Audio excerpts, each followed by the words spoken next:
That's right, folks. Greetings, fellow armchair Imagineers. Alex here. And I'm not. That was very awkward. I'm also not.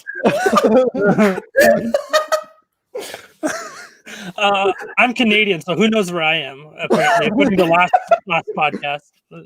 We're everywhere, apparently. All that matters is you spell center wrong. I do, every time. Every time. It's compulsory again. Right. And welcome to Hulk. Welcome to tonight's very special episode of More Poo Talk, the 1986 season finale. Wow. How we feeling tonight, fellas? I'm about 4 drinks in, and I don't think it was That's called some serious preparation. That's some serious alcoholism. I'm very impressed. I'm very proud of you. I don't have to propose anything. So. What's stopping you?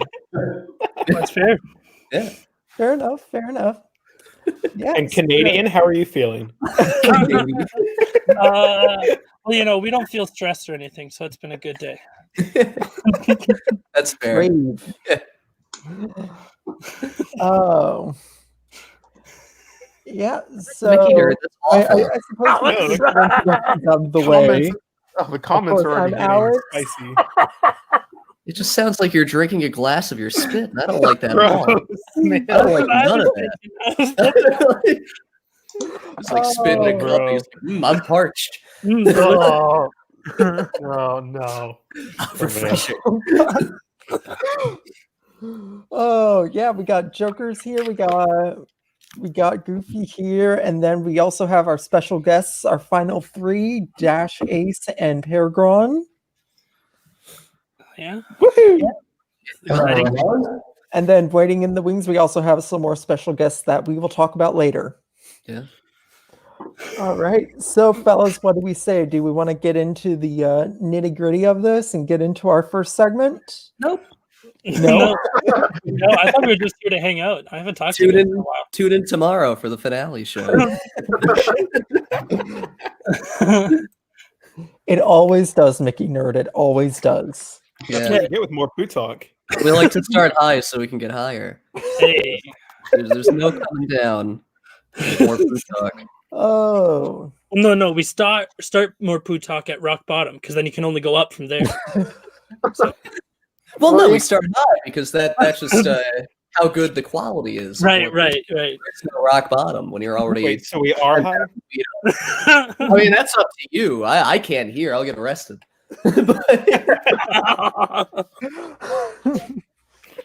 Oh. Anyways, well, for first things first, we do have a final 3 that we need to bring down to a final 2. So we're gonna put it up to a coin flip. Perfect. Head is Dash. Tails is, It's also Dash. Dash. If it lands on its side, Ace can make it in. But I've otherwise, I've lost many coin flips on these podcasts. I'm ready to lose another one. I'm sure that you could convince the coin to go with you. Trust me, you need to land on your side. I like this visual explanation of a coin flip. I like the circle around the coin. Just Yeah. forgot what a coin was. You can see here. That's the coin. Oh, great, Dash! You did it. Dash, Oh, you yeah. won. Congrats. Congratulations. But we didn't even establish which side is which. We just flipped a coin. Yeah. Either way, it was going to be Dash. I mean, come on.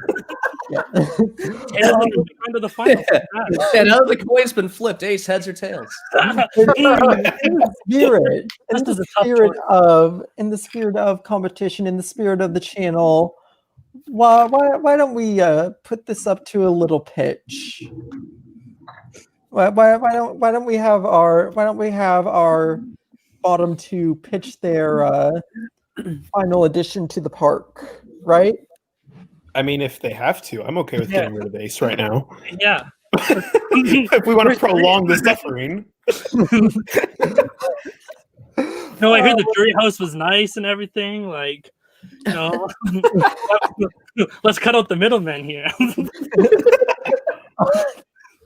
But yes, you all know it's going down. It is a rematch of last week's head-to-head. Ace versus Dash, and apparently Dash is going first. Yeah, what happened to the coin flip? Yeah. That was just for show. Dash one. Oh, it can remember? flip. It can flip. Oh, like a coin maybe? Ooh, Interesting. we're learning. Oh, so yeah, let's let's apparently Ace is up first. I'm up first? According to our man in the production nook. Look. Oh, I forgot that Tiki was Or there. Dash. Hi, Oh, or Tiki. Dash is going first. Everybody say hello to Tiki. Hi, T. Hi, Gene. Hi. Yeah. Great job, guys. That was great. That was really good. Yeah. Oh, This has Yeah. been 6 minutes of nonsense. I would expect nothing less from more PerGron. This is worse than usual. Tiki, no one won the coin toss. Alex just won the coin. I guess Yeah. technically Dash won just because. Dash, yeah, heads Dash wins, tails. Okay, Dash okay. wins. Let's do the coin. Let's do the coin toss for real. All right, there we go. Well, Tiki just decided heads Tiki for decided Ace, Ace. tails for Okay. Dash. Okay, thank you, Tiki. You're an angel. Ace. All right, Ace. So I go first, right? Yes. All right, and for this, it's 5 minutes, and you cut me off. 5 minutes hard, no matter what. Correct? Yes. Very hard. Oh, Very Ace, hard. you wanna Hard go five. first or second? Oh, I get to choose first or second. Yes. Okay. Ooh. I will go second then. Okay. Ooh. Oh, Yeah, bold choice. Bold choice. thank you. So Dash hard 5 minutes. We're gonna have Dash multiple gets, stopwatches gets going. however much time he wants. Dash all gets 10 synchronized minutes. their I get 2. Yeah, if Dash goes over, Ace, you lose that time. Dash takes 9.5. I get 30 seconds. So Yeah, time begins when you start talking. All right, then. So, for this third gate, I decided to lean into a point that was brought up from an earlier controversy, namely the whole business of Tomorrowland. Some feel that we might have been missing the sort of sci-fi adventure that we think of with Tomorrowland. So I decided for this boutique park to go with a smaller indoor theme park that could help to offer that sci-fi action that guests might feel they're missing. What I propose, armchair Imagineers, is the grid. Entering into this building through a lit-up hallway designed to evoke the sort of digitizing process from the Tron films, guests would find themselves in the world of the grid. That sleek digital landscape that has become such an icon thanks to the Tron films. And of course, plenty of familiar sights from those movies would be available as attraction experiences. For instance, the Light Cycle Racers. This would be a bit of a smaller roller coaster, maybe not as hugely thrilling as something like the Tron Light Cycle Run, but this would be a steeplechase roller coaster. We'd have up to 4 guests racing off against each other on these roller coaster tracks, but it's one of them that gets across the finish line first. Of course, if you're up for more of a game, you could always stop by the Disc Wars Arena, where through the wonders of modern VR technology, guests will get to take part in one-on-one battles straight out of the Disc Wars matches that are featured in the films. Of course, you can indulge in more retro tastes with Flynn's Arcade, a recreation of that classic arcade once owned by Kevin Flynn, with all sorts of 80s classics, plus an exclusive arcade game that you can only play in this space. That being Space Paranoids. Perhaps you might be looking for a sort of feeling of flight. Then perhaps you could try the light jet simulators, which would take you on a simulated flight all over the grid, offering an incredible, thrilling experience as you swoop and dive through the air. Of course, not everything is just clean and simple thrills. There is that feeling of oppression from Clue's ruling, and Tron could always use some new help in moving forward with his rebellion forces. So, stop by Tron's training program, where you'll take part in a high-action laser tag style battle against an opposing team. Now, I've mentioned attractions thus far, but it's not just all like rides or games. You do need spots where you can chill out, cool your heels a bit. And what better place would there be than the End of Line Club? Here, there'll be plenty of delicious drinks to enjoy, a fabulous digital atmosphere to take in, and of course, plenty of EDM and electronic music to enjoy, especially the work of Daft Punk. So, in short, our first park had been a sort of mature, magical reimagining of a familiar Disney castle park. Our second park went old, dipping into realms of legends and lost lands. For this third gate, we'd go smaller, but plenty exciting, with the sleek and wonderful digital landscape that is the grid.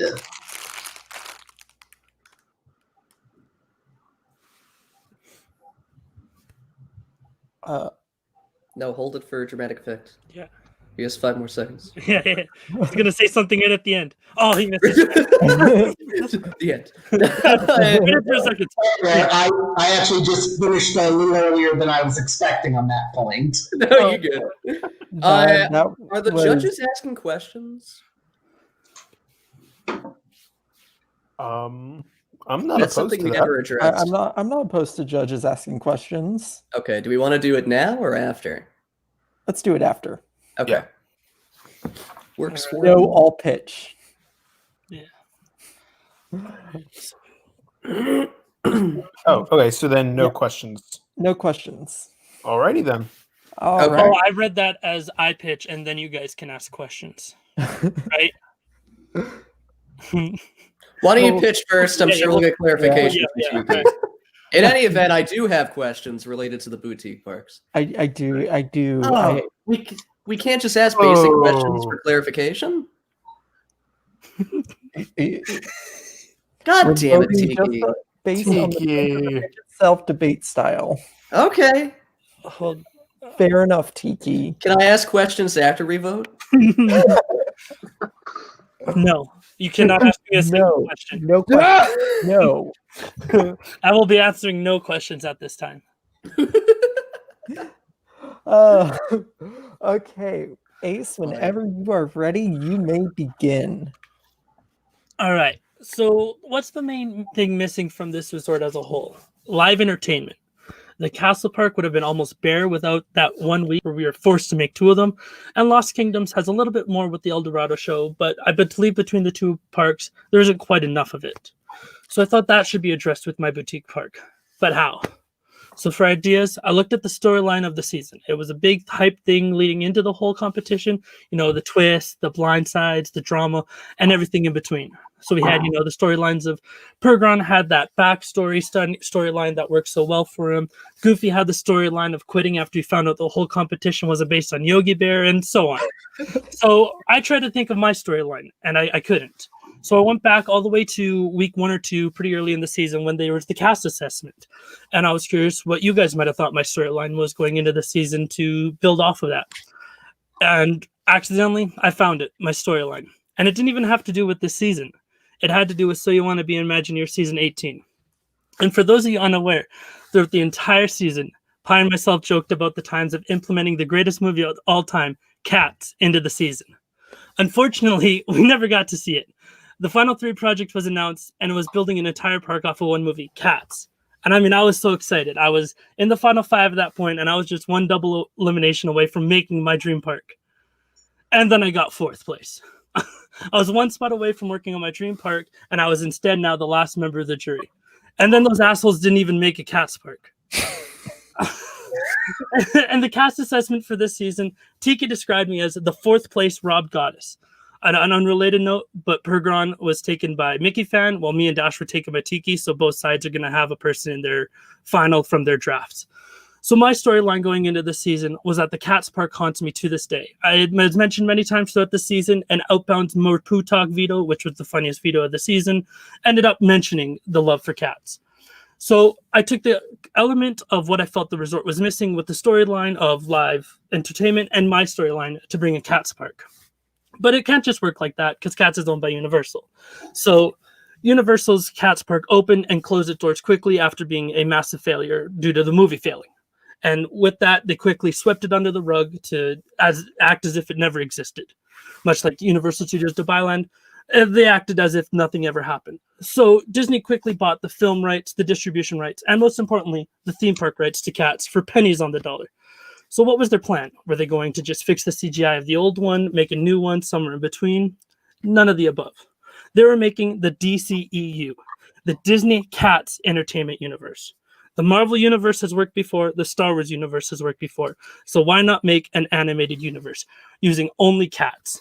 We got Duchess from Aristocats as Victoria the White Cat. We got Mufasa as Old Deuteronomy. We got Cheshire Cat as McCavity. We got Figaro as Mr. Mistopheles. We got Oliver as Monkey Strap. And so many others. We got Tigger as the Rumtug Tugger. These cats never end. And it is bringing all the great animated Disney cats together to put on one big show. And after the absolute brilliant success of the DCEU, it made absolute sense to capitalize on its success with the boutique park. As a single attraction based off so many characters just wouldn't work, but there wasn't enough of a plot within Cats to make it a full-size park. So guests enter through the turnstiles to see the large open mean streets of London. At the far right, they see the London Rail Yard. Straight ahead is Trafalgar Square, complete with the center statues, and to the left, guests can find the world-famous Egyptian Theater. On the right, guests can find the rail yard where they'll find an attraction of Skimbleshanks the Railway Cat. Much like Hogwarts Express, guests can board onto this train, and through the screens of their windows, they can watch out as Skimbleshank tap dances them from the boutique park of Cats Park all the way to London Springs of the Castle Park.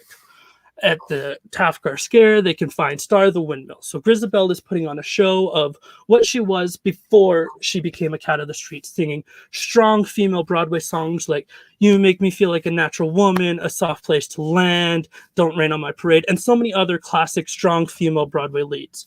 Trafalgar Square also contains Jenny Any-Dot's cockroaches dancing through the streets to bring more live entertainment into the area. Now, of course, Mr. Mistopheles wasn't forgotten about. The Magic Man himself will have his own little magic show, making it appear as if he's throwing his voices into different other areas so that he is bringing his true magic to the stage, bringing even more live entertainment through the land. And with this park, it focuses on the one thing we're missing in live entertainment. And with this project, judges, I hope you make me the jellicle choice to face PerGron. Exactly 5 minutes. I am impressed. To you. I have so many questions. No, you don't get any. Yeah, I guess. You for real, mate? Yeah. That's a question. Yeah, no, legally, Turn it I am into not a allowed to answer that. My lawyers said I plead the fifth.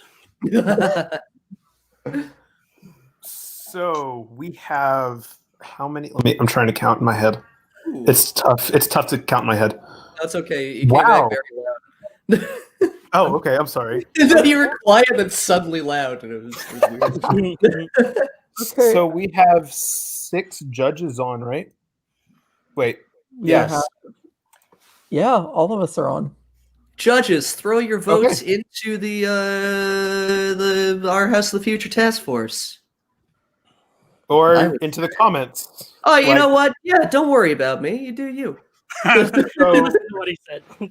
Tiki and Space have both voted for Ace.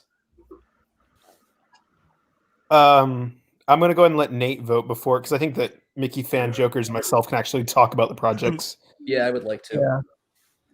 I took notes. You took notes. Yeah. And just for the record, we already decided that if there is a tie...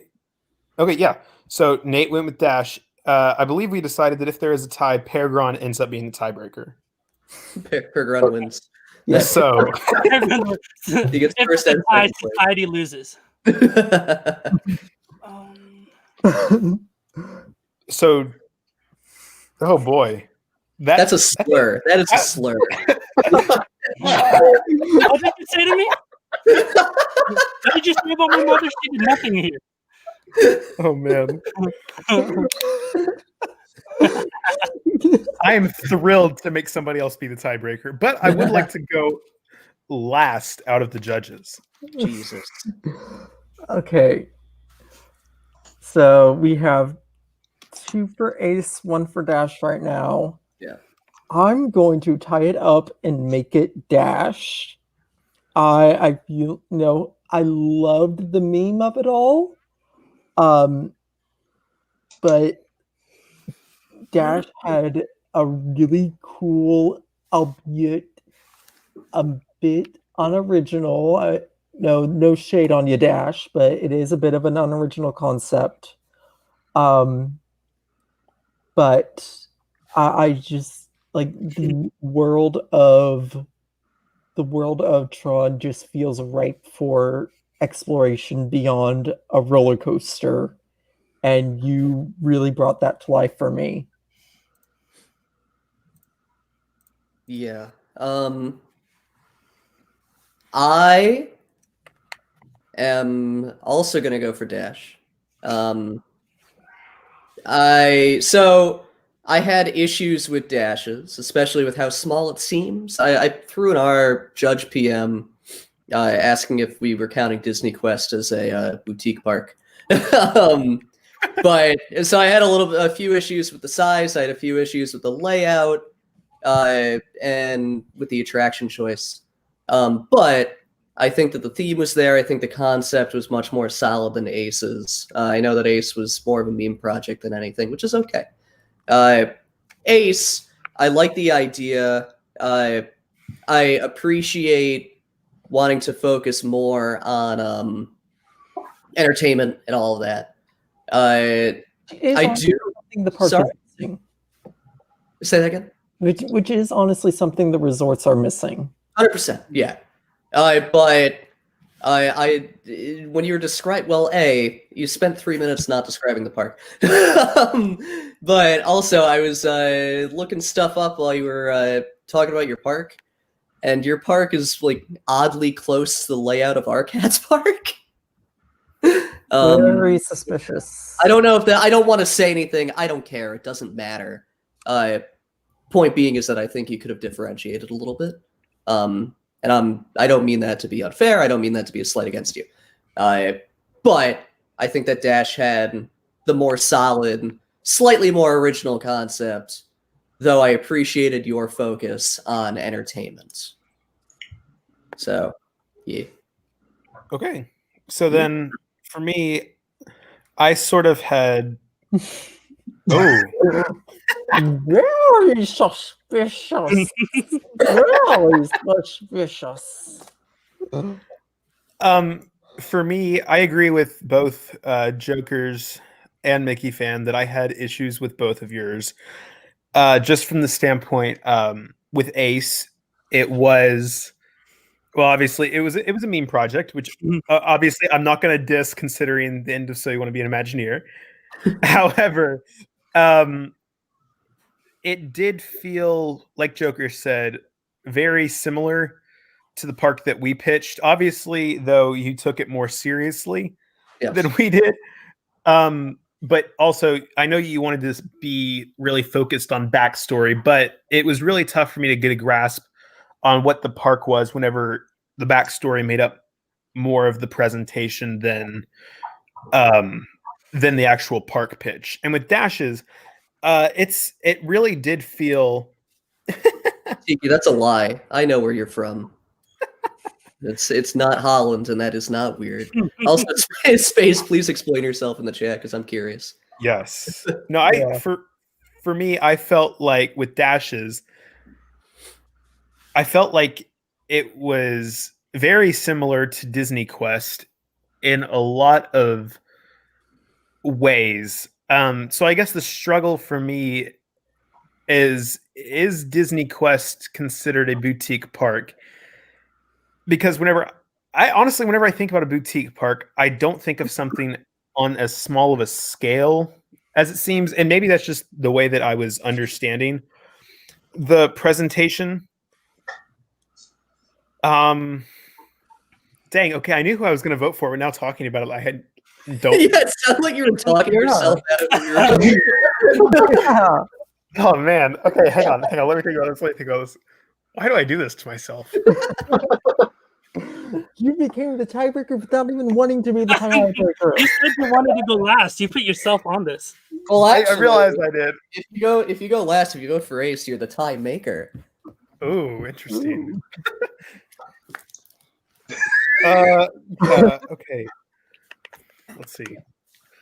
Okay, so Nigel, Ace also made a joke about me leaving the competition because it wasn't Yogi Bear. I mean, I've joked about that all season. You did. I felt a grudge against you all season because of That is true.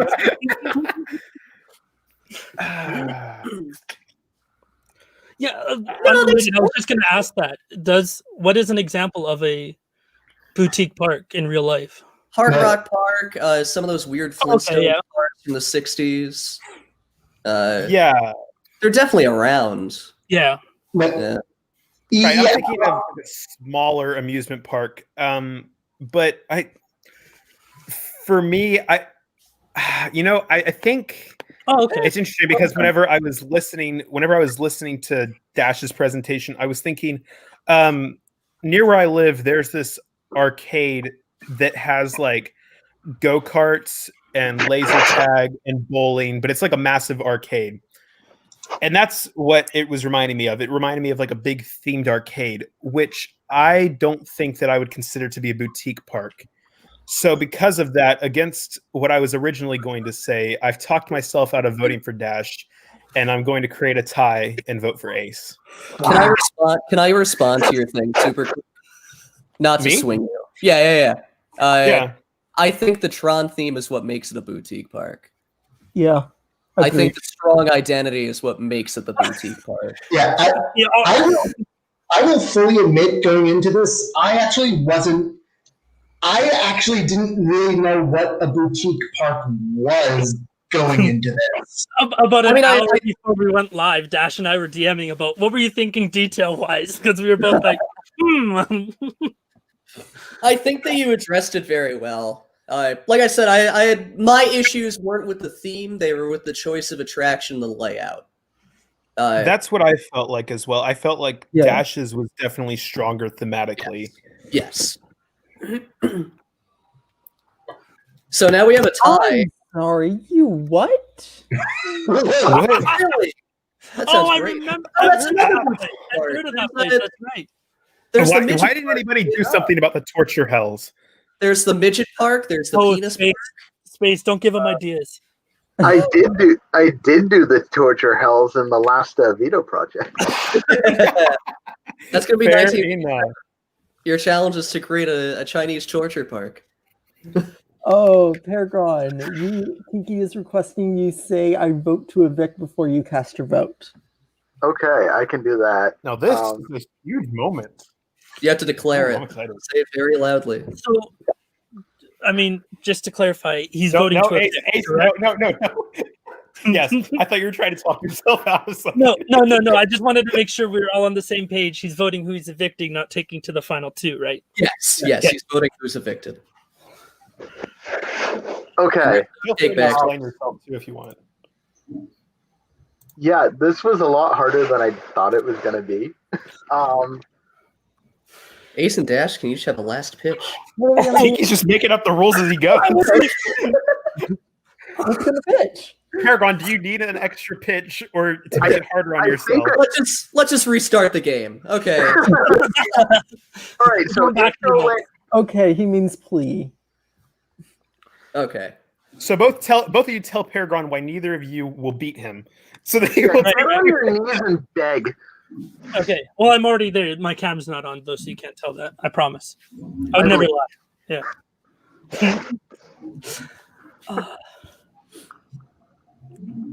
All right, no, I think I can. I think I've made my decision. You know, as fun as both of these would be, there was definitely like a clear outlier on the detail of it. And I think I just got to go with that. And Ace, as much as I appreciated everything that you put into it and how fun it was, just the fact that you did do three minutes of your 5 minutes of backstory. I mean, I appreciate that so much. So I got to vote to evict Dash. Whoa! Okay. What? That's really funny. Dash, I'm so sorry. But just Oh my look at gosh, that. PerGron. The backstory spoke to his heart. Oh my gosh. PerGron, that was brutal. God. Did I do that right? Was that like a Ryan Seacrest moment there? I need to that check my heart really- rate. Give me a second. Yeah, Tiki, Dash, that was I'm so all- sorry. No worries. Frankly, even if this is where I'm being evicted, the fact of the matter is, I still managed to make it to like the top 3 of this. Yeah. Oh, absolutely. Yeah, you made it all the way. You were such a big threat. Like when you nominated me, I'm like, oh God, I didn't think how big Dash was going to be a threat in this. I definitely underestimated you, and you definitely deserve the accolades for like just totally surprising me at least. I'm sure everybody else feels that way, and eliminating you is definitely no hard feelings. Yours was amazing. I really did appreciate the amount of backstory that Ace put into his. No worries. I appreciate being considered enough of a threat that you had to eliminate me. Yeah, I agree with the sentiments in the chat. I think this was a stronger performance from So You Want to Be an Imagineer, and you should absolutely be proud.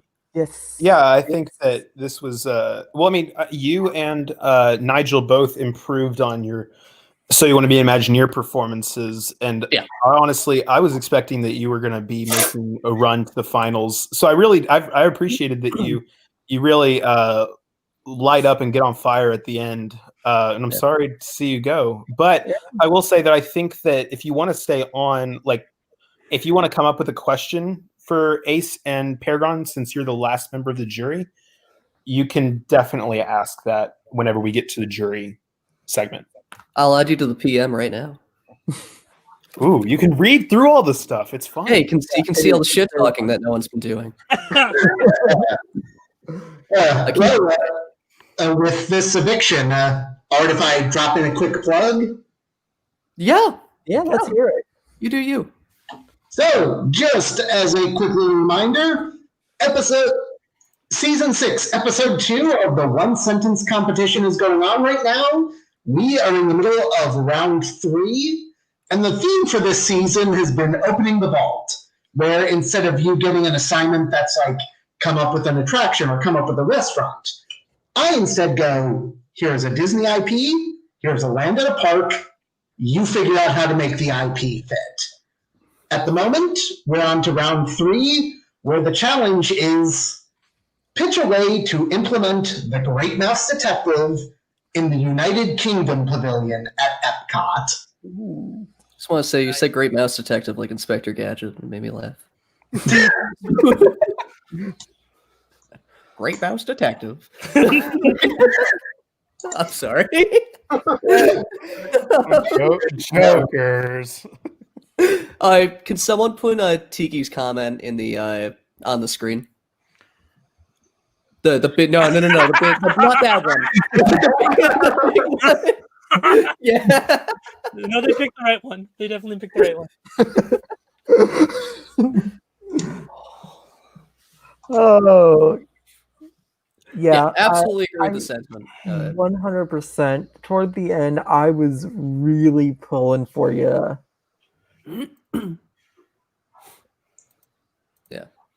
Yeah, I was really pulling for you, Dash.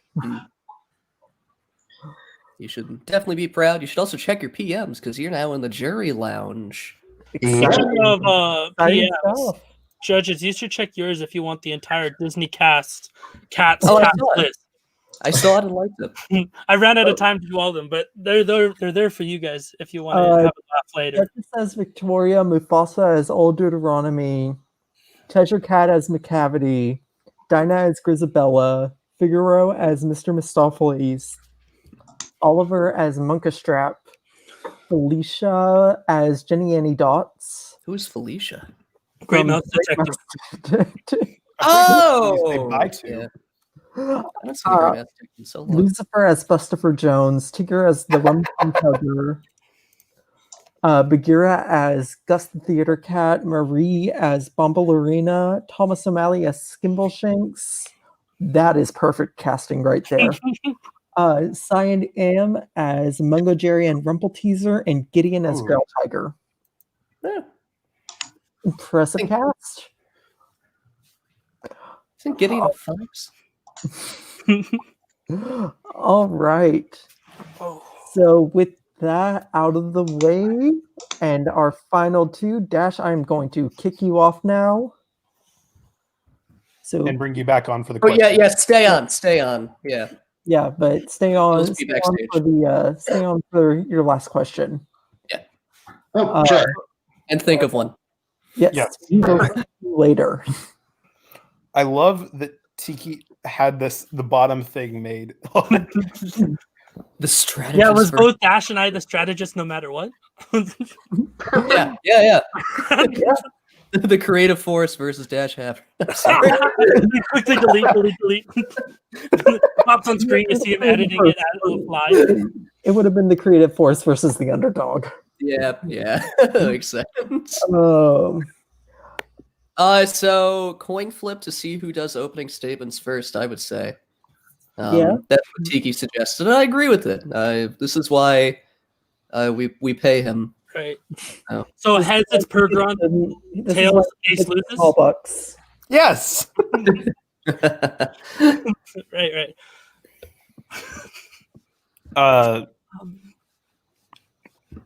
One of PerGron, since you were already in the final 2. Never mind. Oh, Tiki beat me. Heads Ace, tails PerGron.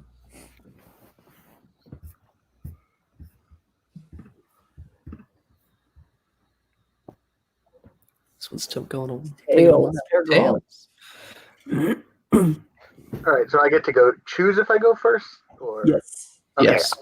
I'm gonna go second. Okay. Okay. Ace, Yeah.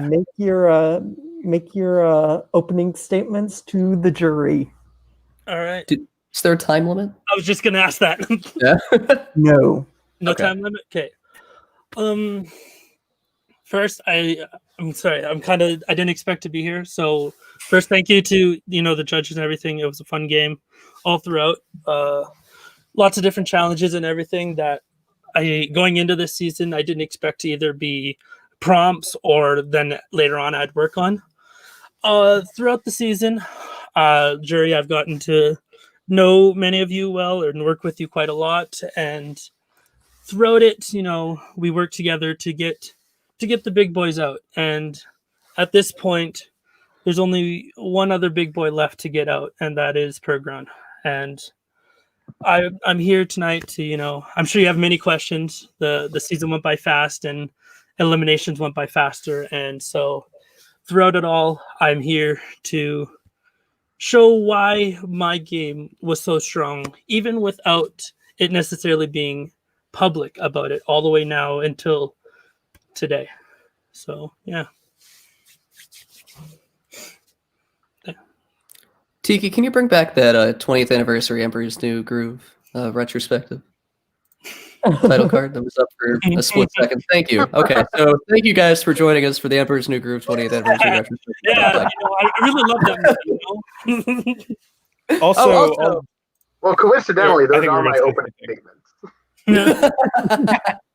statements. Just so you guys But- know, the Sweatbox, which is the documentary about Kingdom of the Sun, is on YouTube. So look for that shit before Disney takes it down again. Ooh. And So- jury members, check the jury lounge. We're trying to compile all of our questions into one place so it's easier to ask them, unless you're already going to be on here live. And so there are no repeats. Yes. Yes.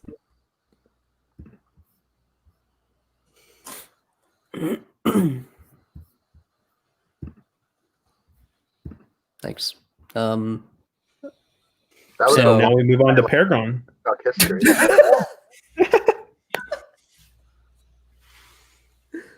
Okay.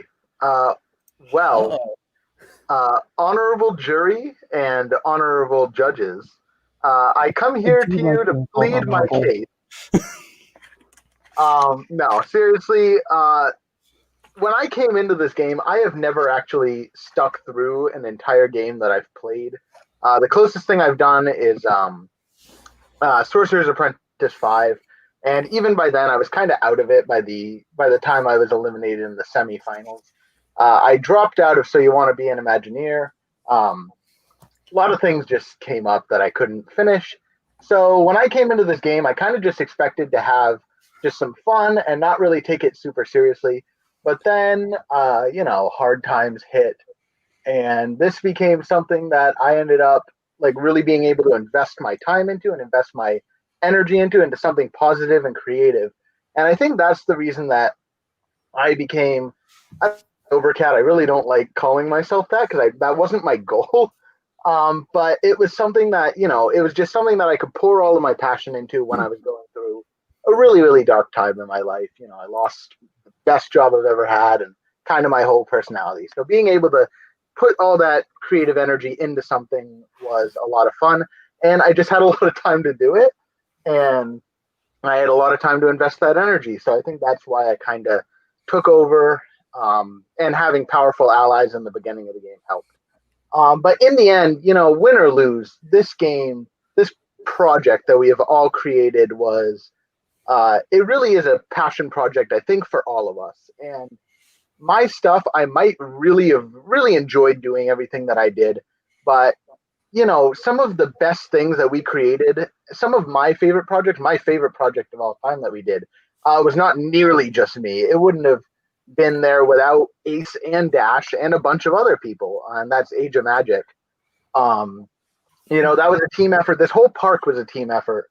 So even though I'm sitting here and I'm kind of the we got to get him guy, there's no hard feelings either way. I understand I might have pissed some people off along my journey. I apologize for that. That was never the game, or that was never the game plan.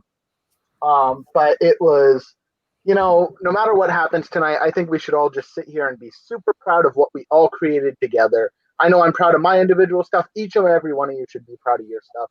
I went through and I put everybody's name on the website, like gave credit to what everybody did. Please go through, and if I got that wrong, please let me know. But it's because as much as I'm sitting here, I'm the guy to beat. It really, really, really was a game that we all came together and we all competed in, and we all made something that is absolutely phenomenal.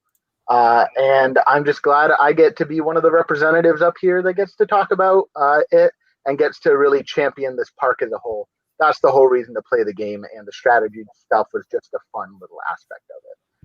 But vote how you will, ask whatever questions you want, grill me if you want. I'm just happy to be here.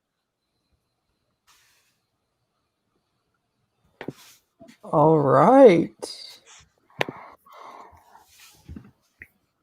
So, well, we're going to bring Dash back in. Yeah. And, welcome back, Dash. you did it. Hello, hello. Long time It's been so long. How have you been? Yeah, doing all right. Doing all right.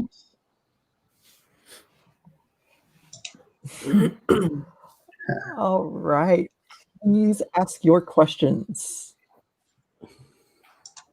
So, the main question that leaps to mind right off the bat is there a contribution you had made to the resort that you would want to revise?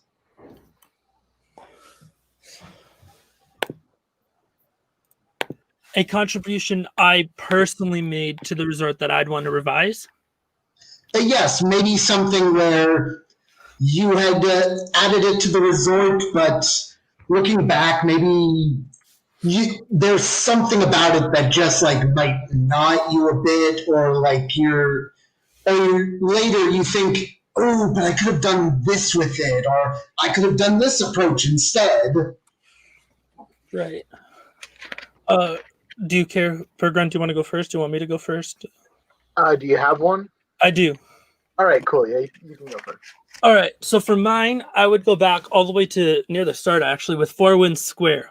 That was, or It's a Small World mini land and everything. And for that one, I did a swinging ship flat ride. And now the teams were much bigger at that time compared to just the three of us at the end there. So there was not necessarily as much to do. But at the time, I was super proud of it. But as I was preparing for tonight, I was going through everything. And I got to that and I was like, oh, I only did a single flat ride. And sure, it was a strong flat ride, but it's still just this little thing. And it's like, it got me through then, and I'm proud of it now. But I also know in my heart that I could have done a lot more, not even just with that flat ride, but with the whole land, if that makes sense. Yeah. Yeah. Yeah, yeah. Okay, yeah. So I know everybody's expecting like something Adventure Atoll, but I'm actually not going to touch it because I absolutely adore Adventure Atoll, and I think we crushed it. The problem wasn't with you. No. But honestly, if I was to go back and change one thing, and this might surprise you guys, I would want to go back and revise the Everett Erie story. I kind of had the idea to progress his character a little too late into it. And while I think the character development that you have when reading the backstory is good, Zerzua just feels absolutely not part of that. And if I could go back and revise that, I would want to make that one more continuous story and tie that whole theme of Everett Erie growing as we go, because starting at the end and then working your way around back to the end and getting the answers, that didn't actually come to my mind until El Dorado. So that would be the thing I would go back and just touch back up and revise, because I think as strong as my backstory was and as much as I enjoyed doing it, I think it could be cleaned up a little bit. So maybe I'll do that in a book or something. I don't know. Before we continue, Mickey fan, can you throw Ace's comment into the video, please? Thank you. Exactly. Ace has revealed my plan. I've been sending jury members about 4 measures of a song for the past 2 months, promising them that if they vote for me, I'll release the full song. Can I vote for you as still in the game? No. Oh, You're no. still in the game, but it's their move now. Jury, please. Take your vote. I was listening to it like last night as I was setting everything up. I was like, I haven't heard this in a while. I'm going to go listen to it. And then I caught myself humming it like half the day. Oh god. If I had a lyricist, I'd be writing more songs, but alas. Alright, moving on.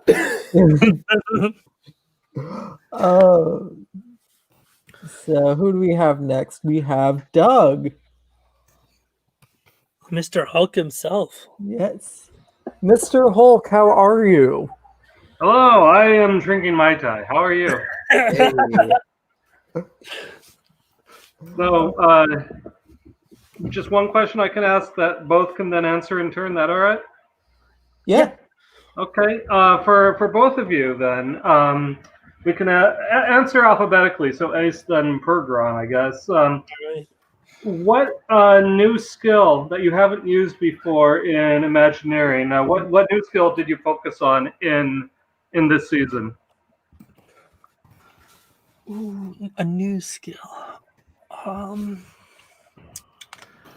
I would go with my new skill that I really brought in for the season would be world building. So previous seasons I had I hadn't really done it to that sort of level because, you know, up until the end it's been very team based and collaborative in the sense that you never really worked on, or at least as long as I can remember outside of like the finals, you never really worked on a project or component by yourself. You're still working typically with a second person. But especially as we hit towards the end there, it was everyone's usually typically working by themselves on a main thing. So starting with even going further back, starting with the American Resort, I built the Water Tower Club, which was our Trader Sam's version almost. And so I had to incorporate world building into that. And it was sort of a first experience into that, as it wasn't backstory and things like that were never really my main focus in a project as much as what the project felt like or how the ride went. And so focusing on the backstory and world building into that, I incorporated it into the Grand American Resort, and I'm still very proud of that bar I made. And from there, 2 or 3 projects later, we did The Passage. And so that's where I took an even deeper step into it, and I took over the backstory and the map and riddle and the interactive website. And this was a big step, as this was, you know, setting the tone and the thesis for the whole second park. And so the backstory and everything had to be laid out just right, that it made sense for this land, but also then worked into the rest of them. And before this season, I wouldn't have taken the backstory and everything like that for The Passage. I would have let somebody else do it because that wasn't my comfort zone. But I sort of expand and grew throughout the season to get to the point where I could take the lead on that. And I think it transitions into the rest of the park quite nicely.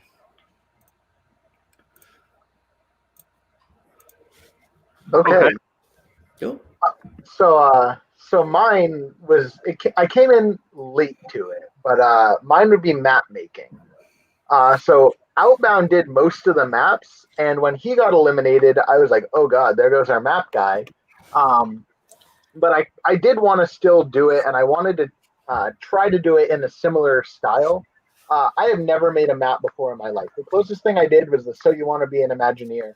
I drew out like an aerial view of the Lord of the Rings land that we designed, and it took me a very, very long time. And I never wanted to do it again.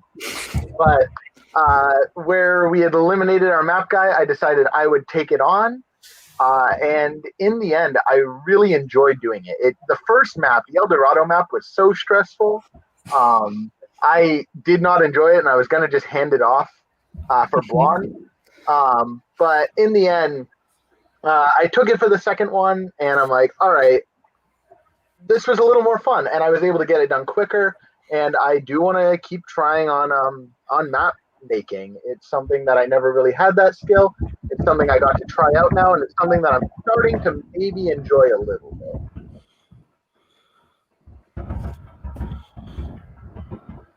You guys doing okay?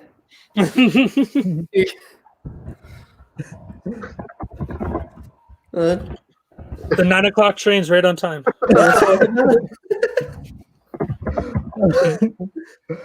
Oh. So Cool. yeah, So, that yeah, Doug, was that your only question? So what now? Was that your only question? Yeah, did you Okay. need more? No, I'm done. No, we were just making sure. I just want to make Yeah, sure. yeah. Drop me. Go ahead. Get rid of him. Get him out of here. Nate, do you have a question for the jury? Also, we skipped Beowulf. I just Yes, wanna... we did. Is that purposeful? Beowulf just came up. Well, Beowulf just came up with his question. Yeah. Yeah. So, gentlemen, this is from Beowulf. Are there any eliminations that you feel bad about? Like morally, like an elimination I feel bad about. Are we doing it alphabetically again? Whoever wants to go first can go first. Whoever speaks that's fine. first. It's because I had my answer. That's why I was asking. Coincidentally enough, it has to do with the next person. It's Nate. So Nate, we decided that the website was absolutely, the website still is absolutely stunning, and we were concerned that with Nate, if he made it to the end, all he'd have to do is be, yeah, I spearheaded the website, and there was the win from. And so at that yes, Nate, that is you. At that time, we were very concerned that there was his pitch, and he's going to win the game because the website flowed so perfectly, it looked so good, and all these things. And so we saw a chance to blindside him and backdoor him, and we took it. And then, you know, the next week, I kind of took the charge to the website, and as we went on and further on, everyone sort of worked together on the site, and then we realized that maybe Nate didn't quite need to go home when he did, because Nate took the charge on the website only because we just left everything for him, but everyone could have sort of worked together and collaborated on the website, and it wouldn't have been noticeable. And so that one was almost a heat of the moment. We saw an opening and took it, and then afterwards realized, or at least I realized, maybe we didn't need to take that opportunity. Yeah, we gave you guys a lot of shit for that. Yeah. We did. That's true. Guys, that was it was a legit stupid move. And I can say that because the game is over now. Yes, that's what we were all talking about. It was like, why did you guys get rid of the person that's making your website? Yeah. Like, We put all the a progress lot of, gone. yeah, exactly. I think we all... I think we all were talking about individually this last night apologized to after Nate, we too. went off air. Like, Yeah. if it were me with it, Doug, are you okay? What is happening? What's happening? You're gonna get us demonetized.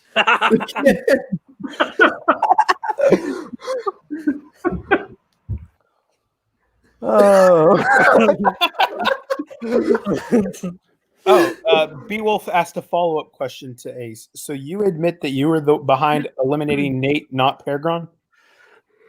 It was a royal we. It was, I mean, it doesn't matter now. It was a 6-person alliance that made this decision called the host, and it was the former host of the Sorcerer's Apprentice. So it was me, PerGron, Outbound, Pi, Doug, and Space. And so the 6 of us, Space we lost early from dropping out, but there, Outbound even was clarifying in the comments. He was the one who suggested it, but it was the 5 of us who worked on it, because between the 5 of us, through the first 4 or 5 weeks, one of us had the HOH and another one was winning the veto. So we were kind of in control of the game at that point on who is it that we want to get out next and how do we go about it. And so the royal we decided that Nate should go next because of the website. Can I also point out that I think this was during Nate's elimination, but Outbound told us, the judges, and then we all PM'd sheer fucking hubris to him, and he thought that he got blindsided. It was really fun. It was so funny. Hey, I'm here too, by the way. Hi. Hey! Hi, Tiki. Oh, Tiki, while you're here, is Nate the only judge asking a question? Or are all the judges asking? No, I didn't realize that. I'm sorry. Yeah, Nate cannot ask a question. Okay, 'Cause so that means he's a judge. Space can't either. Yeah, so Space and Goofy cannot either. I'm sorry. Space or Goofy. Okay. Yeah, sorry, Nate. My bad. So then the question goes to PerGron. Is there any elimination that you had a part in? But I guess it wasn't even necessarily an elimination you had a part in. Is there an elimination you felt bad about? I mean, I had a part in all of them, I'll be honest. Yeah, I mean, it's probably the cheap answer, but I got to go with Nate. For very similar reasons. I think the part I feel the worst about is he was the first blindside. Yeah. And so that kind of set up the blindsides that would come later for Pi and Doug. But, he was the first one, and I feel like it was like, he was the easy one to go for because he was like the website guy. And we didn't want to betray each other quite yet. It was still early on. So at that point, we're like, well, Nate's the guy we should get rid of right now because everybody else is kind of just. At that point, everyone was still developing. And we didn't want to at that point, it was like, all right, we get rid of Nate, who has played games really well in the past. We know we know how well Nate can play a game. And then we get the other guys who a lot of them are newer or they're just starting the game. So we wanted to give them a little bit more of a chance. And Nate was a threat. So at that point, it was probably a little early to take him out, so I do feel a little bad about that. Also, I'm pretty sure Nate is what started Beowulf's absolute tirade against me. But that part I don't feel bad about.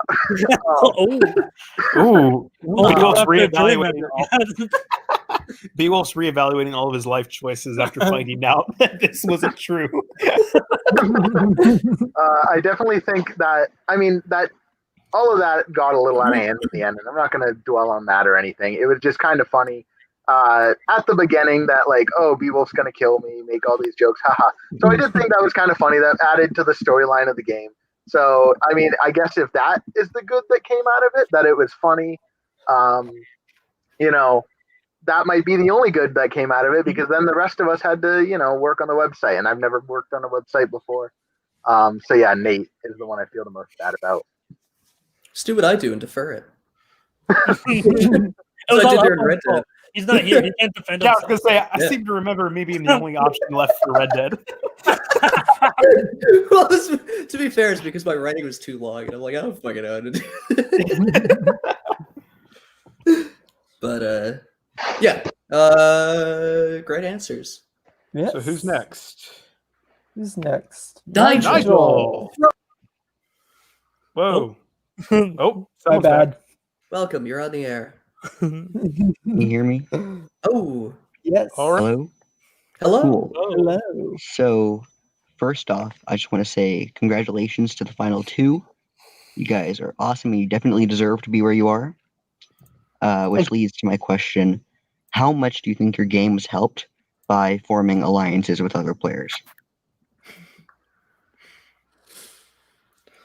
Great question. No, it's for an outbounds post. Alliances, huh? All right. Well, I guess I can start with this. So, before the game had even started, I was already thinking about alliances because I'm a fairly big Big Brother fan, and I know, at least with the real game, it's impossible to make the end without at least one solid alliance. So before the game had even started, I was thinking and formulating of players who I know are going to play, who would I want to work with? And my first thought, funnily enough, was Pi, and our code duo partnership code name was Catstown instead of Chilltown. And so we took Chilltown and then put in the cats because we were robbed in season 18, and so we were bringing it back. Did I really say a boot, Doug? Uh-oh. They're all It's showing. Canadians everywhere, guys. Watch out. They hide amongst us. Never know where they are. But so it's besides my pronunciation. So my planning started quite a while back, and then probably either part of the way through week one or even before week one started, Goofy reached out about a Prospero revival. And so with season 18, 4 of those 5 people were now going to be playing in this game. And so Goofy, myself, Dash, and Outbound were all playing. And it's like, well, we made it to the final 5 once. Could we do it again? And so They could not. we could not. Goofy ruined that almost instantly. But the other 3 made it to the final 4, so I'll take that. But so there was another strong one I had right at the beginning of 4 people who have proven themselves to make it deep have now are all working together to try again. And then probably my closest ally through the game was Outbound. That Prospero Revival alliance was made, and then we started talking about, one 4-person alliance is great, but what if we had a second, even bigger alliance so that we had a fallback if something happened to either one? And so that's when I came up with the idea of the host, which was the 6-person alliance of all the previous Sorcerer's Apprentice hosts. And so we made that, I think, halfway through week 1. Actually, it was halfway through week 1 because it was just after Space had named Pi as a replacement nominee, and then they were in the same alliance. So that was a good laugh in DMs. But so then I had that one. And so now there's 2 different alliances with 9 or 8 different people in them. And this cast had 14 to start with, I think, 16? 14. 14? Yeah, so Sure. I now had 2 alliances with more than half the people in the game. So outside of dropping out, something would have to go crazy wrong for me, at least to not make... well, we don't talk about that part. So outside of dropping out, I would have needed to... Something crazy would have had to have happened for me to not make the top half of the game, or the final half of the game. And, from there, I had those 2 main ones, but then through different just quick DMs about different projects, I sort of made tiny partnerships. So, I mean, near the end there with Mickey Nerd, I started talking to him about various things with the game, about HOHs, and same with Nigel about when I first, my PMs were quite full space. I had to go back 2 pages to find all the different DMs to make sure I had all the alliances right. And so I had this Mickey Nerd one, and then Nigel, in my first HOH, I had nominated him. And so he DM'd me just asking for a quick clarification, which, of course. And so I did that. And so after I explained that, we talked every once in a while. And we were just chatting enough that towards the end there, Mickey Nerd had come to me and Nigel with the idea of a small 3-person alliance to get out PerGron. A 3-way, if you will. A 3-way. Well, I'm pretty sure at least one's a minor, so I don't want to say that. A menage a trois. And so, there was a little hidden alliance that it was to get up PerGron. And if that happened, well, the host alliance was dead, but I still had 2 backups in Prospero, or this endgame alliance, as they called it. And so I always had, at any given point, I always had 2 different alliances covering my back all the way to the end, including even when we wanted to blindside Doug and Pi, Outbound, PerGron, and myself made a separate PM without them so that we could plan how to blindside them without giving them any suspicion, while still having Prospero with Dash as well, so that we had 4 people working towards a blindside without anything standing out of the ordinary, so that no matter what was happening, I had a plan and a backup plan, and sometimes even a 3rd backup plan. So I knew who was going home even before the HOH knew who was going home. And I think that throughout the season helped me get to this part now. Wow. What kind of Machiavellian planning chess master shit did I just listen to? Mickey fan, you have to put up Beowulf's comment just because it made me laugh. Hey, if you're gonna DM me with an alliance, I'm not gonna say no, especially if you offer a nice dinner too. Ooh. Sir, this is a Wendy's. So now the question goes to PerGron. Nigel, could you repeat your question, because it's been a long time? Yeah, he Ace really took that question and ran with it, didn't he? I was waiting for that question. I had to line everything up. It's more of a sprint. And than I a just run. want to say, I was in the alliance with Ace, and he made me feel like I was the one alliance he was in. He was so good. Oh man. And Ace is like maniacally laughing. It worked. I couldn't tip my hand at the other ones. Yeah, my heart was That's why you gotta broken. check his phone. So to repeat my question, how much do you think forming alliances helped you in this game? Yeah, so unlike Ace, I'm not nearly as easy. And Well, you're lost, I guess. I got more staples. Oh you man. definitely did. I guess if we look at it that way, you definitely got the better end of the house of the But no, I had the hosts, and that was kind of it. At the beginning, Outbound Pie and I had a small, we had discussed an alliance because we were the three hosts of Savi, and then we got added to the hosts, and then I stuck around with Ace and Outbound to get out Doug and Pie, and then after that, everybody else kind of turned on me, so that was fun. But no, I mean, definitely You with survived. yeah, right. Definitely with the house or with the hosts. That definitely helped me early game, and I think it helped me survive a little longer than if we hadn't had it.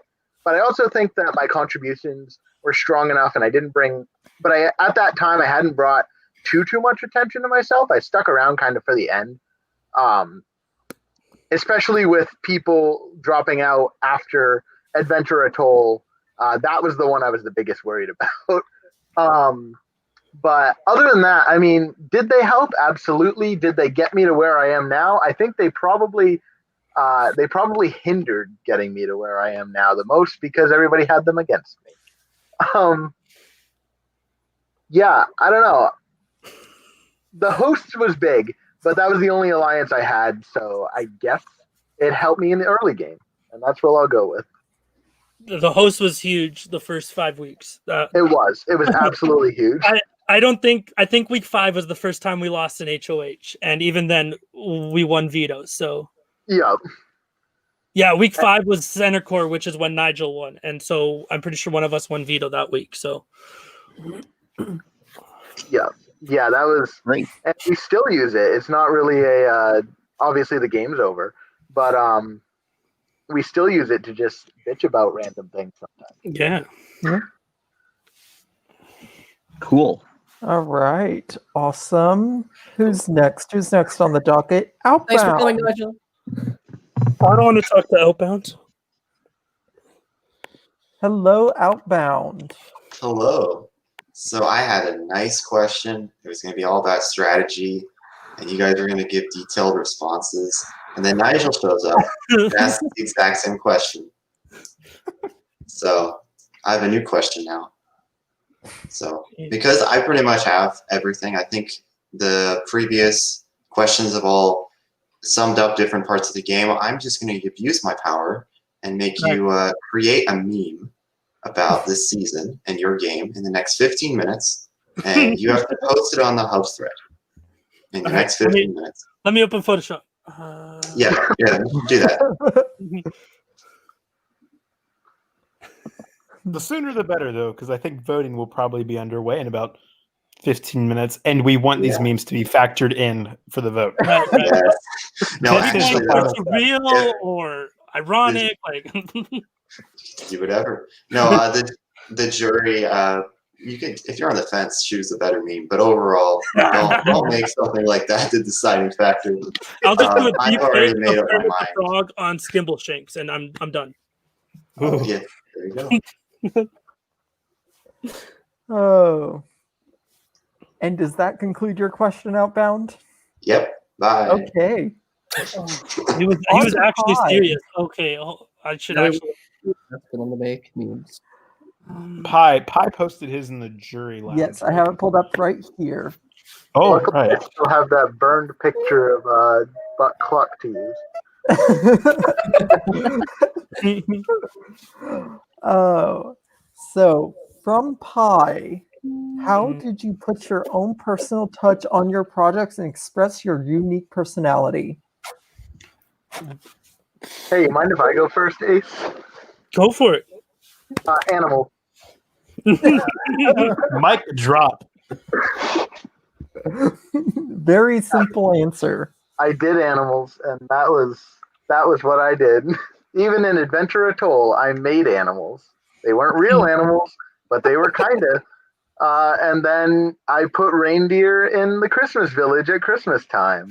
And I've made a petting zoo in our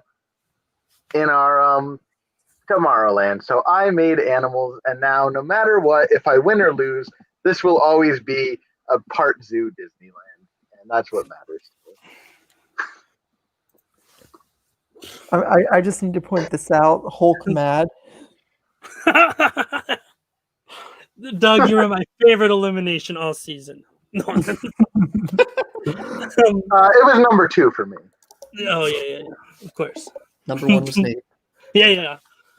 No, number 1 was convincing you that you had such a busy schedule you had to drop. Exactly. Honestly, it was so weird. It was like every couple of hours, Ace would just drop something in there about how busy I seemed.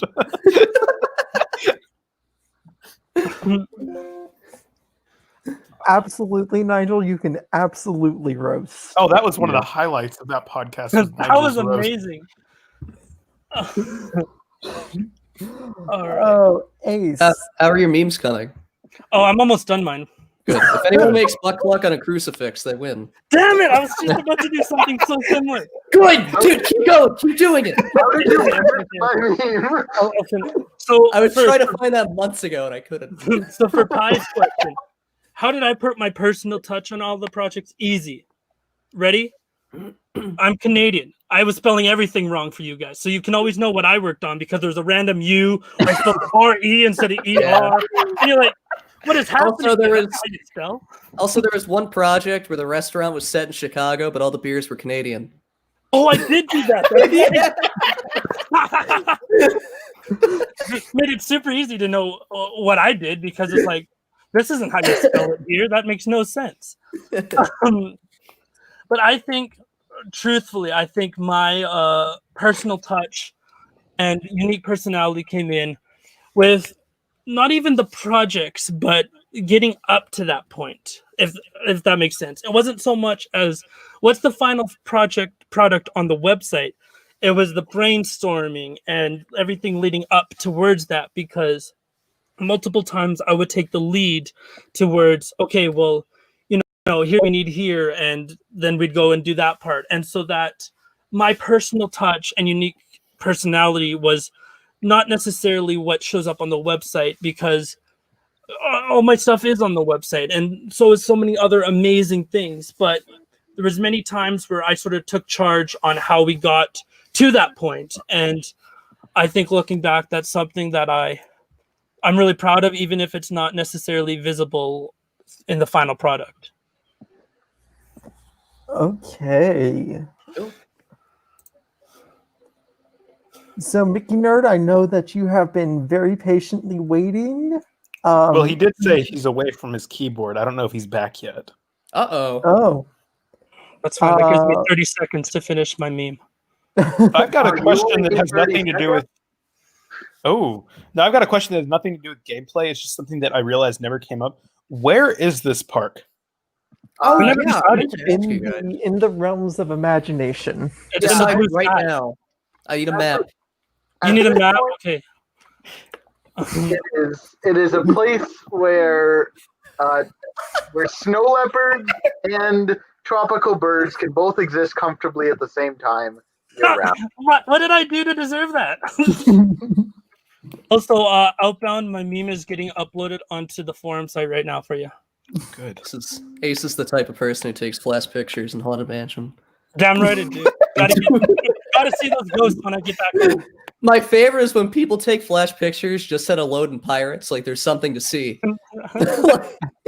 Hey, my last trip down last week.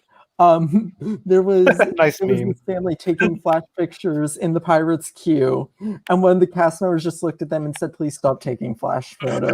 Good. Deadpan. There was also I remember this is perfect. I very distinctly remember someone taking flash pictures during the anglerfish scene in Living Seas. Nice. It would show the Kuka arm, which just ruins the effect. I'm like, why are you doing this in the first place? Come on, that's awful. What's the That matter is a with good meme. Thank you. I think I've got Alphone's vote just for that. Fucking Nigel.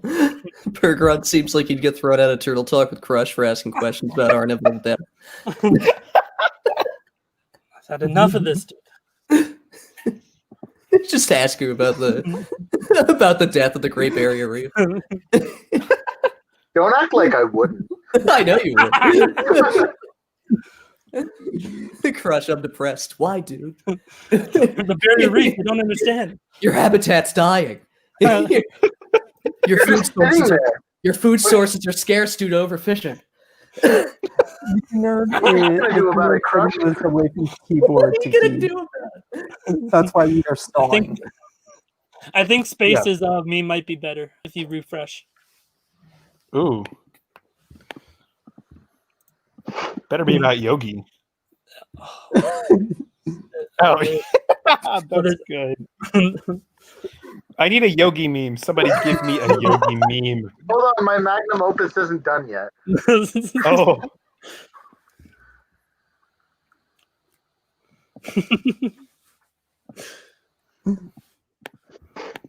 Brilliant.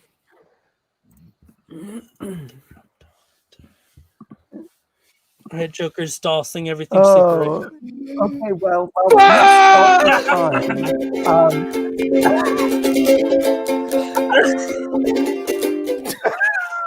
let's start Please clap.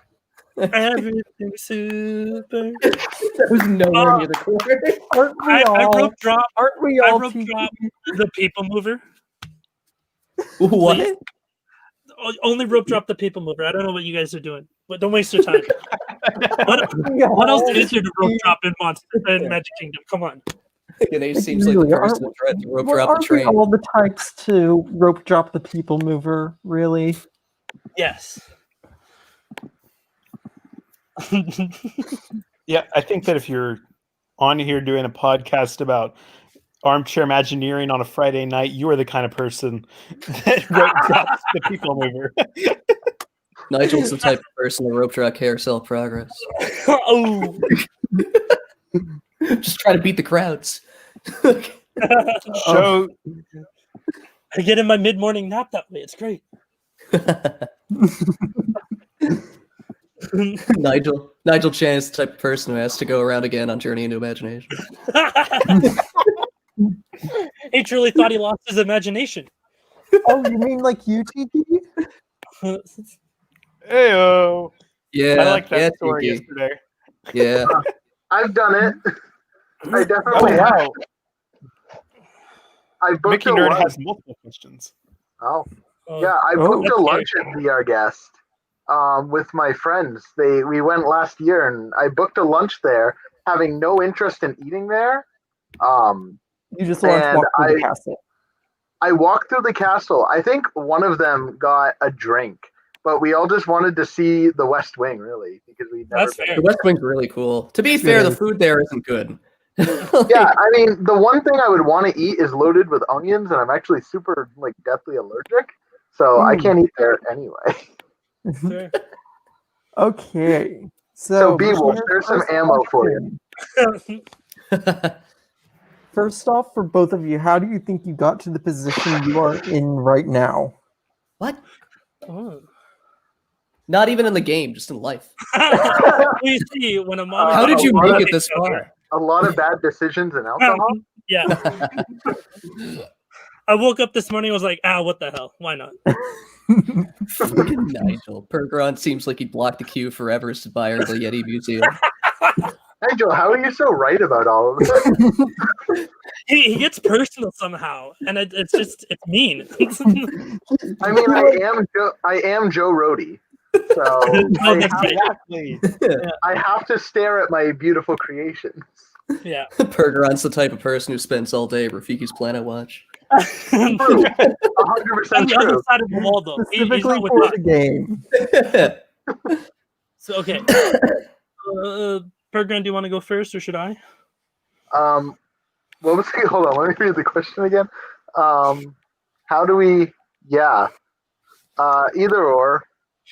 I have my answer. If you don't, if you Okay. need. Yeah, I need to think. Okay. So I think there was two different things that got me to this point. The first, as we discovered about 10 minutes ago, was my alliances. I was very much covered.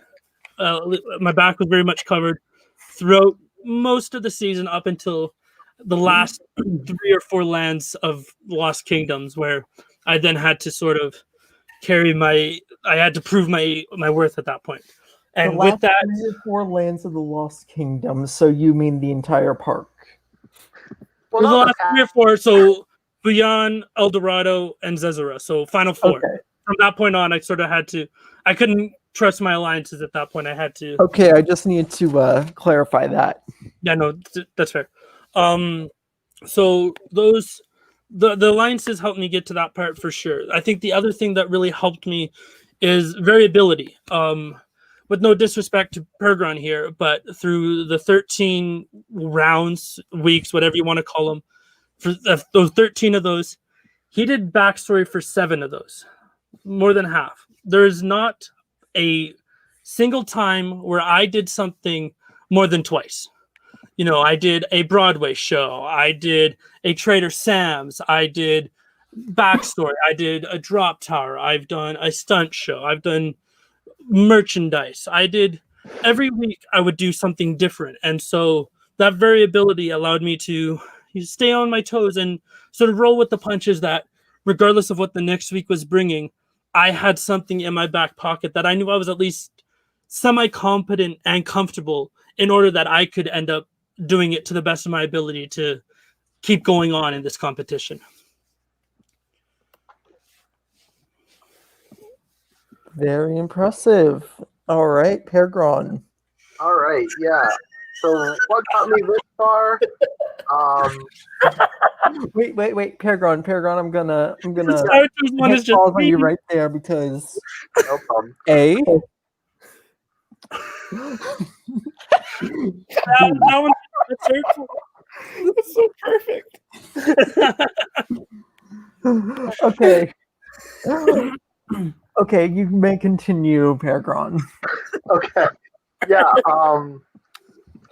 Yeah. What got me to this point? I mean, it's definitely been a combination of having just an absolute ton of free time. And you know, that wasn't exactly how I wanted to be playing the game, but it's how it ended up playing the game. So I want to make the best of it. So that really allowed me to hone in on the things that I was good at. And I think that's what I did more so at the Lost Kingdoms park than at the Disneyland park. I think Disneyland park, I definitely branched out a little more than I did. And it led to some stuff that wasn't, you know, super great. Some stuff didn't stick out. And then once we got to Lost Kingdoms, I stuck with what I really, really knew. I was able to devote the time and the effort to it. And it ended up getting me a spot in the final 2 without having to pitch something, which allowed me to drink a little more than I was going to. Yeah, I mean, it's a combination of the free time and then just the opposite of aces, just being able to hone into what I do well. I honestly thought you were going to say it's a combination between the free time and the drinking. I mean, yes, that too. I don't think there was a podcast that I was sober for. Hey, it's a spirit. Hey, I'm always that guy. Whether I'm actually that guy or not, I'll always be that guy. So I'm that no matter what. Ace, did you just say A? Damn it, I did. Oh no. We gotta cut. My Canadian's coming out too much tonight. Ace will accept you for who you are. We love you no matter what. Make it quick, Mickey Nerd. Yeah. Oh. Nope. Yeah, Nigel, I don't understand how. I don't understand how you Yeah, how you get this deep. I know. Canada strikes again. Hello, dragon. Hey, he's here. Please do not look back at the beginning of this podcast because it'd probably give you a heart attack. All right, I'm posting my meme. Oh, I'm so excited. I can't wait. Oh, these are the lovely tunes of on the uke. These are the lovely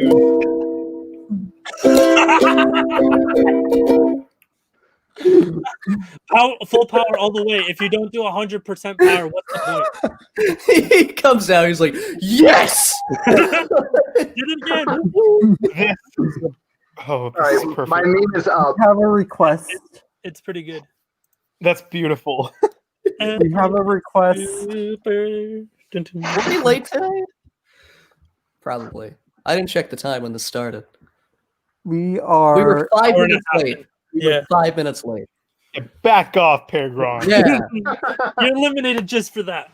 Get back in line. Although by the time we actually started, not when we started recording, that's probably more accurate. Well, technically, maybe. Space, if my keyboard had an organ setting, I could play real intermission music. But alas, we're stuck with uke. Ooh, I found the right fret. That's enough of that. Yeah, Mickey Nerd, please give us a question. Yeah. Jokers, I don't understand why you're not giving the people what they want. Yeah. I have to get up and it's cold. I can't play this on ukulele. I have to play acapella. I'm not doing that. Here, I'll go pull up the video since you're too scared.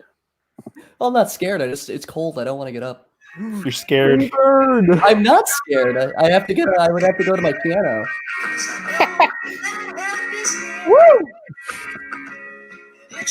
Hey, the Backlot tour will always have a spot on my heart. Bastards. Nah, it had nothing on Universal's. Get wrecked. Mickey Nerd Tiki has now given you a time limit. Yeah. How much time we get? There's only isn't there like a character limit on these questions or on comments? Yeah, 200 characters. Oh crap! Is that like literal or? Yeah, you should probably clean that up.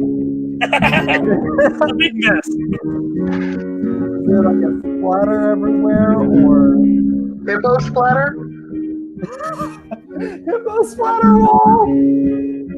Go about my day. Hey.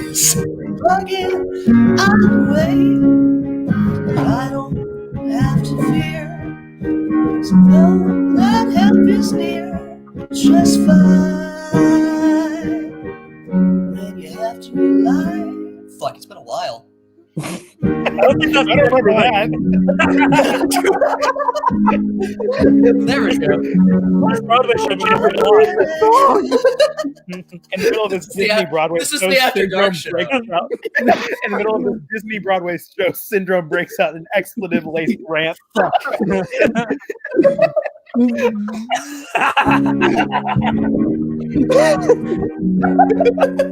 His name's Dr. Albert Falls. Oh my god. Just fine. There we go. I did it right. Where's this question? See, this is what last episode of More Poo Talk should be. It's a variety show. Really? Just waiting. Fucking party. Oh, thank you, Space, for your latest meme. Welcome to the party, boys. I think it's been like 15 minutes. Had a real. The question is the music. There we go. Okay, so here's a question for PerGron. I'm assuming there's one for Ace. I hope so.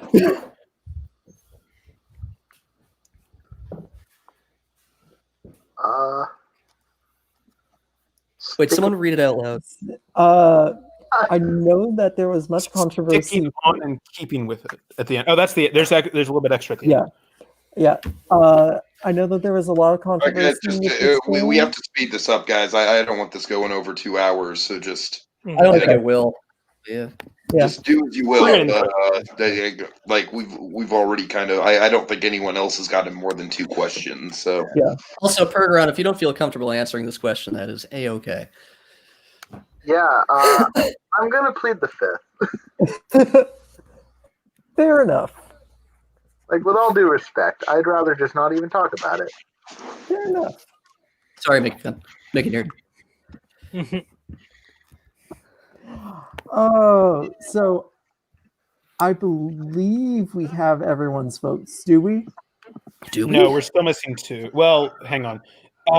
Outbound sent us a ranking before. I just want to make sure if you can clarify that that's still the same. And then the only other person I think we're missing is Mickey Nerd's vote. Mickey Nerd, just go into your diary room and let us know who you want to win. It changed. Okay. Yeah, just let us know in the PMs outbound. Yeah, Mickey Nerd, do not post publicly. Throw it in your PM. Yes.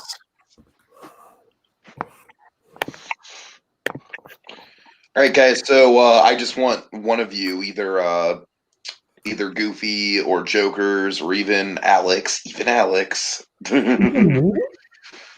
you. I want one of you to just do a dramatic vote reveal. Like I don't even know what the votes are. Like I'm watching in suspense, like everyone else. So basically, like it's close as you can get the votes. So like if it's a 2 to 5, do like one vote Ace, one vote PerGron, one vote Ace, one vote PerGron, and then reveal the rest of the PerGron votes. Yeah. What if we just said it? What if we just said it? Oh, that'd be brutal. You gotta build the suspense, Jokers. No suspense. This is the winner. How many do one of us need to win? There are 7 jury members, so you need 4 votes. Also, you guys didn't need final statements, right? You guys know what you're doing. You want to give final statements? I'm sorry.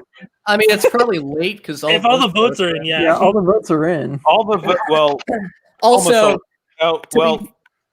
yes. To be fair, it seems like a lot of people, their minds made up a while ago. Yeah. Anyway, all the votes are in.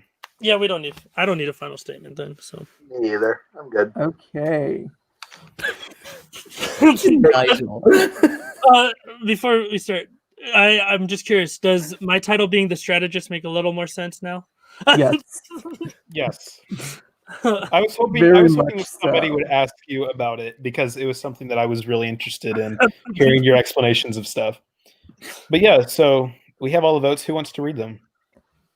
Wait, have we got Mickey Nerd's vote? Yes. Yeah. He put it in the jury lounge. Oh, okay. There we go.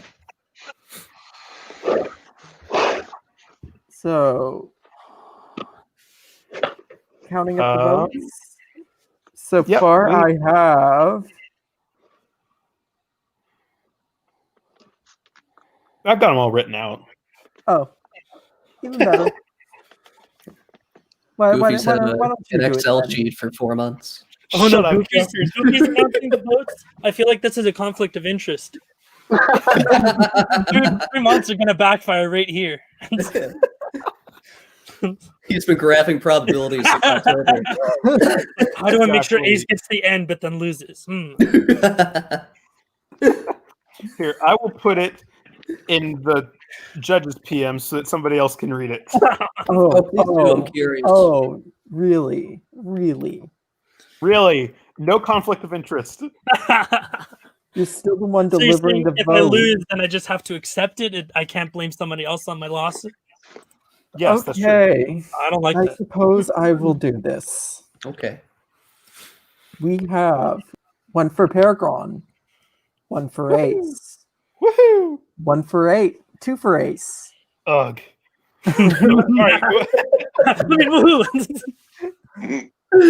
Two for PerGron, 3 for PerGron, 4 for PerGron, 5 for PerGron. So in a 5-2 I'm vote. sorry, I literally spoiled it. Did you? Wow, I am a What do you- prophet. I'm so sorry. Wait, what happened? Because I just literally gave that as example, like, oh, let's say Ace gets 2 votes and PerGron gets 5 votes. Yeah. I swear to God, I didn't look that up, guys. I'm so sorry. But the important thing is congratulations to both of you, but especially to PerGron for winning 1986. Yeah, you did it. Hey. Congrats. Yeah, I'm shocked. Thank you guys so much. I'm like clapping like Citizen Kane. I'm just like doing like the clap. Ace, I think you played one hell of a game, sir, and I would love to see you kind of like on another strategic season when more people are equipped with it. So when more people are kind of like familiar with the strategy. So and PerGron, you were just a force, man. Just like straight up, you owned the actual creative part of this game from beginning to end. Really? Like, And I've got to say as well that I think Ace's strategy was kind of his undoing as well. Possibly. No, because in the jury PM, everyone started realizing that Ace was in an alliance with all of them separately. that made me laugh. I thought that was funny. Honestly, though, I think that this was like a perfect final two because, like, the strategist versus the creative force. You had Ace, who the more and more you hear him and other people talk about it, Ace was literally running everything behind the scenes. And PerGron, it honestly felt like over the past, I don't know, month and a half that you either won HOH or when you didn't, you won veto. So you really came into your own. Yeah, exactly. Impressive performances from both of you in your own ways. And yeah. So Nigel has one final question. Okay. Can you tell us if you're Joe Rody now? The disclosure agreement, unfortunately, has not lifted yet. We'll DM you once you retire. Right. We all like know 2 the weeks. truth. Yeah. Gotta wait for that last paycheck.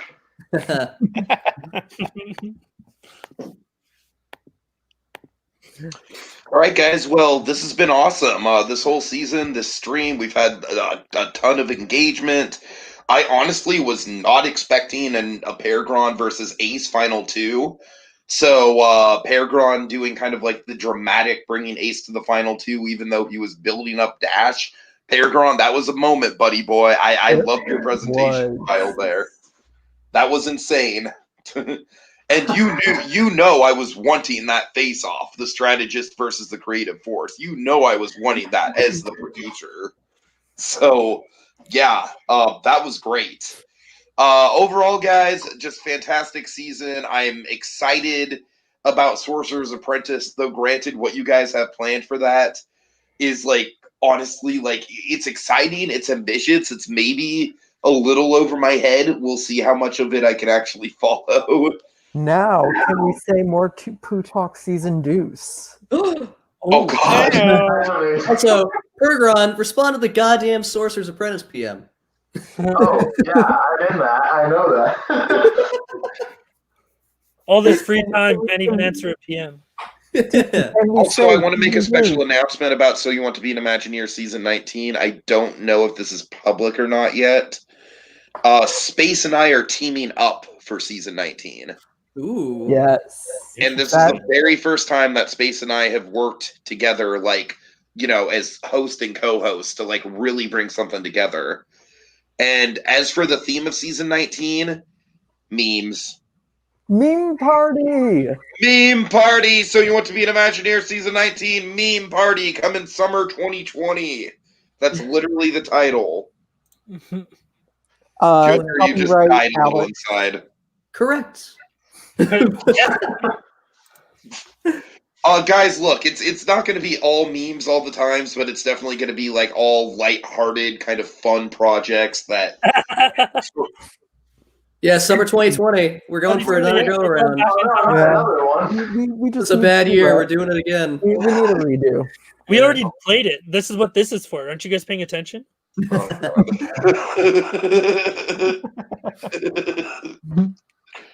right. I'm so sorry. Oh, God. also, Form Awards probably going to start tomorrow for Yes. fucking nominations. So stay unrelated tuned. jokers. Could you send me your Venmo? Yeah. Absolutely, I can. He's a teacher. He can make a little extra. Yeah. Well, All right, thankfully, so we I got spend my Paul money on. congratulating everyone in the comments. It's been a great season. I'm gonna pull an obscure ass Survivor reference to end things off here, guys. Oh no. We wouldn't right. expect any less. It's like Who when they went on the here- island and they survived. Who here has seen the finale of the original Survivor where Richard Hatch wins? No. Mhm. Anyone? I like your funny words, Magic Man. All right, well, Richard Hatch, there's this really awkward moment because they don't film it live. They film it like as they're on the island, which is different from any other season. And there's this super awkward moment, like after everyone's read the votes and the jury's gone home, Richard's just kind of standing there with the money, and he's just like, "Wow, I won!" And that's like the last scene of the first of the first season of Survivor. Just Richard Hatch just being like, "Wow, I won! I'm going to do a lot of good things with the money, like embezzle it." True story. I will be embezzling all of the money that I win from winning this. So Good. Smart. Yeah. Invest. It's a good $0. Yeah, I'm so excited to invest. You gotta All start right, so somewhere. PerGron, what I want you to do is in your best Richard Hatch impression, even though you probably don't even know what Richard Hatch sounds like, just stand there with your hands on your head, just be like, "Wow, I won." Well, you can imagine my hands on my head right now. It looks very funny. My dangling earring is blowing in the breeze. Oh, wow, I Your won. lower is 2 inches. I'm sorry, say that one more time because Joker was interrupted. Wow, I won. Thank you. Have a good night, everyone. Great Wait, season. I need you to audibly say, "I'm gonna embezzle this."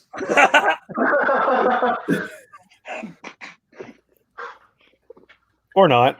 I found a lemon tree. I found a lemon tree.